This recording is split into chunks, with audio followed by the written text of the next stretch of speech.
Hi there, welcome to The Peaceful Home. You are joining in on part 6 of the series, How to Decorate a Room from Start to Finish. There will be a link below to the playlist so that you can get caught up on numbers 1 through 5.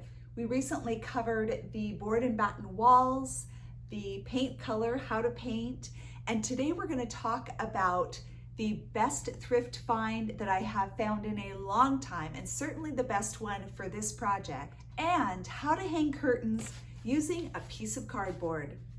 I'm Teresa Elling, and we talk about all things home and family on this channel. I would love it if you would subscribe and be part of the Peaceful Home family. Now, of course, I did not have unlimited resources for this project. I have a budget, and I was trying to decide if I would have the money to purchase new curtains or not. And what I really wanted were white curtains with the bamboo shades or Roman shades that would come down. And I really love this look. When I priced out the bamboo shades, they ran about $50 a piece. That was the cheapest I could find, and I have 4 windows. So that's $200 right there, way out of the budget. And also, that is really decorative, and I didn't need them. So that got scratched. And I thought, I'll just need to see if I can find some white curtains. I honestly didn't feel super hopeful. I have tall ceilings, 9 feet in this house, and the way this room faces, we get direct sun for the majority of the day. This means we really need blackout curtains to help with our electric bill. I was thrifting with a dear friend of mine, and we had gone into a Salvation Army and really had kind of finished. It was the end of our day, we were tired, and my friend wasn't quite done shopping, and I thought, well, I didn't look at linens, which I usually do, so I think I'll just pop over there really quick. And I could not believe what I found. There were 4 panels of the most beautiful linen curtains, and they were blackout curtains. It couldn't have been any better than if I had custom ordered them to my preference and needs. I could tell immediately that the quality was outstanding. I checked the tag, and they were from Pottery Barn, and they were labeled at $12.99 a pair. I had coupons for 25% off, so I got these panels for less than $5 a piece. Now, when I went online to check Pottery Barn, I found one set of the linen blackout curtains for about $130 a panel. And when I continued to look, and I found what looked like the exact same curtain in this size. That's the other thing. These were 96 inches. These were made for 9-foot ceilings. So they were 50 inches by 96 inches. Looking online at that size, the cost was $180 per panel. I selected the quantity of 4 and put them in my cart, and my total was $716. Now, I would have gotten free shipping, but $716 would have been the original cost, and I paid less than $20. This was such an amazing find, and honestly, I was thanking the Lord. It just felt like such a gift to me. If you've been watching me at all, you know that I love thrifting, and I frequently go and just look for opportunities to find really quality items at a fraction of the cost. I encourage you to be patient and look for what you need and allow God to provide it in His timing. I want to get right to the tutorial of how to hang curtains using cardboard and a couple of other basic tools. And then we're going to talk about how to choose window coverings for your space. What are the different kinds available? What do I believe are outdated? And what are the things you should be looking for? The first thing I've done is put my curtain on the rod, and I'm going to put it up just to double check the height and see how much it's going to hang, if it's going to touch the floor. And I've got plenty of room. These curtains will be pooling or puddling at the bottom just a bit. The other thing you want to check is your width this way.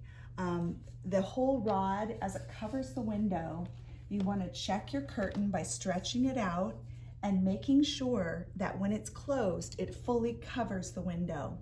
Now, I've got quite a bit of excess, So I'm going to be putting this rod out a little bit farther because I can. So I've attached my rod onto the bracket, and I'm going to put it up and just check how far out, how high to the ceiling does it need to go. I want to make sure there's enough room for the curtain to hang and not hit the ceiling or hang too low. So I think I'm going to want it about right there, which is about ½ inch from the ceiling. I grabbed a piece of cardboard and made sure I had clean edges, and I put it up, estimating how far out I wanted to go, and I marked it here and here and made this little cutout so it will fit perfectly over the window. The great thing is once you make your template, you can bring it to the other side and flip it over. So I'm going to bring this about ½ inch down like I mentioned, and I'm going to put it right on the edge. I'm going to mark 2 little holes, 2 spots right here. I just do kind of an upside down horseshoe there and at the top of this keyhole. I'm going to center the nail right in the middle of that upside down C, and I'm going to drive the nail directly through the cardboard. And up here at the top.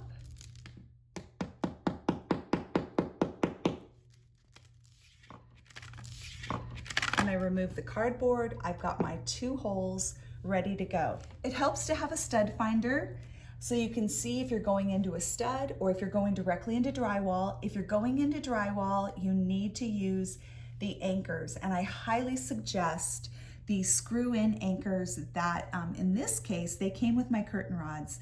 Often the hammer-in anchors are what come with it. I would encourage you to use the screw-in ones. Because I'm putting this directly up to the ceiling, there should be a stud right here. Got my starter holes. That makes it really easy. I'm going to put the screw in, not quite all the way.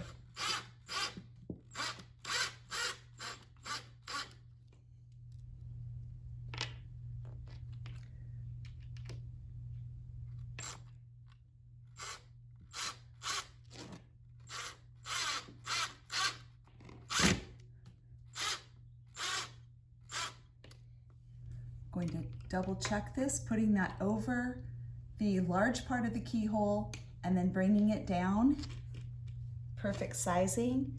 And the top one is just a bit loose. It should be really snug against the bracket, so I'm going to drive it in just a touch more. Check that. That's nice and snug. And the bottom one you can tighten after the bracket is on. Now, as I explained, I'm going to go to the other side, flip this over, and mark my 2 holes.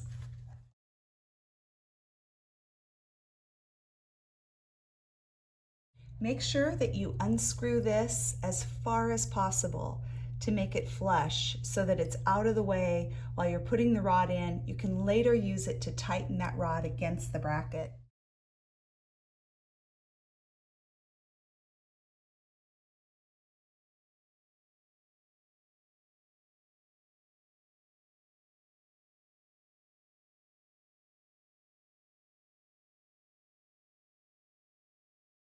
Of course, I will need to steam clean these and get the wrinkles out, but when they're closed, they cover the window nicely and puddle just right at the bottom.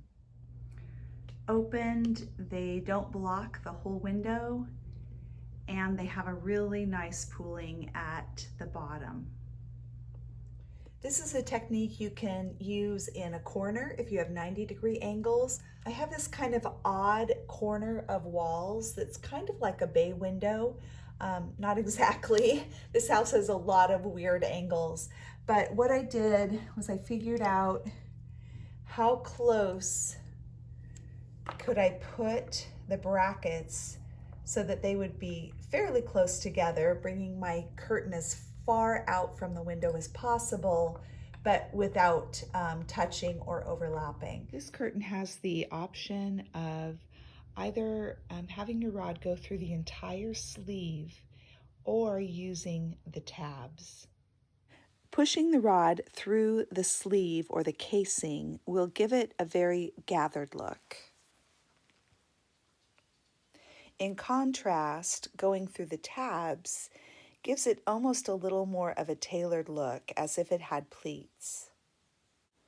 Another option to get the pleated look is to use curtain hooks, and when you put those on any curtain, you get the same kind of look as a pleated drape. I'm already so excited about these curtains and getting so close to finishing this room. There are so many options for window coverings. I'm going to go through 4 that I love and 4 not so much. Window coverings that I love are curtains or draperies that are full length, go ceiling to floor. The second one, Roman shades, either made out of fiber or bamboo or fabric. Number 3 is cafe curtains without valances. And number 4 would be wood shutters, either stained wood or painted wood. Window coverings that I don't particularly like, either from personal preference or they just seem very dated to me. If you're looking to bring your space out of the past, these are just some things you might want to avoid. Number 1, mini blinds, either the plastic or the metal. Number 2, vertical blinds. The only exception to this would be vertical blinds for a sliding glass door. I still think draperies are a better choice, but vertical blinds are at least a logical choice for a slider. Number 3 would be curtains or drapes that are hung directly above the top of the window rather than all the way to the ceiling. And number 4 would be curtains or drapes that stop at the bottom of the window rather than going to the floor. Now, I explained a potential reason for vertical blinds. It's the same with kind of mini blinds or those honeycomb blinds. Sometimes there are areas like our stairway. We really don't need draperies that are 20 feet tall and end up just getting in the way. All we need is a window covering, and so blinds or Roman shades work great for this kind of area. Another time you wouldn't want curtains going all the way to the floor or to a counter would be above a kitchen sink. So something like wood shutters that if you get them wet or food splatters on them, that's an easy cleanup. Or you could do Roman shades that are pulled up to the top and out of the way of the splash zone. You could do cafe curtains, which would be from the middle down, just forget the valance, very dated, and make sure that that's where your curtain hits the bottom of the window and doesn't go any farther. Another option for kitchen windows, if you're in need of privacy but you want to let light in, would be to do a frosted window cling. They attach with water and they're easy to peel off and they allow light in, but you can't see in or out of them. I've prepared a visual aid to show why I love to see curtains all the way to the ceiling. So I very carefully measured and drew these 2 windows exactly the same size. But if you'll notice, there's one side that looks quite a bit bigger than the other. It's just kind of an optical illusion. So the one on the left here has the rod just above the window and just barely on the outside of the window. This really creates a shortened look. Now the only thing that would be worse than this is if the curtains ended right here. Don't do that. The only time you would ever do something like this is if you had, for example, a radiator or something permanent below here that you really didn't want curtains to get in the way. Now you can see the difference where the curtain rod was brought all the way to the ceiling and actually taken out to the side just a bit on each side. So that means that when the curtains are closed, they will fully cover the window. But when they're open, they're pushed actually over the wall a bit. And it gives the illusion that the window is bigger. It also gives an illusion that your ceilings are taller. I think I have sewed curtains for just about every home that we have lived in over 35 years of marriage. And I've done everything from very plain and simple to all different patterns and colors. One of my absolute favorite sets of curtains I made from some sheets that were Ralph Lauren, and They had roses on them and they had American flags in them. And I just fell in love with this pattern, very Americana, but with a kind of English countryside twist. I did find this photo on eBay and it brought back such happy memories. The best thing I could suggest to you is once again, Pinterest. Vary your search terms to include your style, the colors of your walls, or anything else that you think would be helpful, and just try searching different things and see what comes up. Gather your inspiration from millions of people that have posted on Pinterest to help you make your decision. Well, now that my draperies are up, next will be furniture and then decor. So possibly only a few videos after this. You don't want to miss those. Thanks so much for joining me today on The Peaceful Home. Have a great day.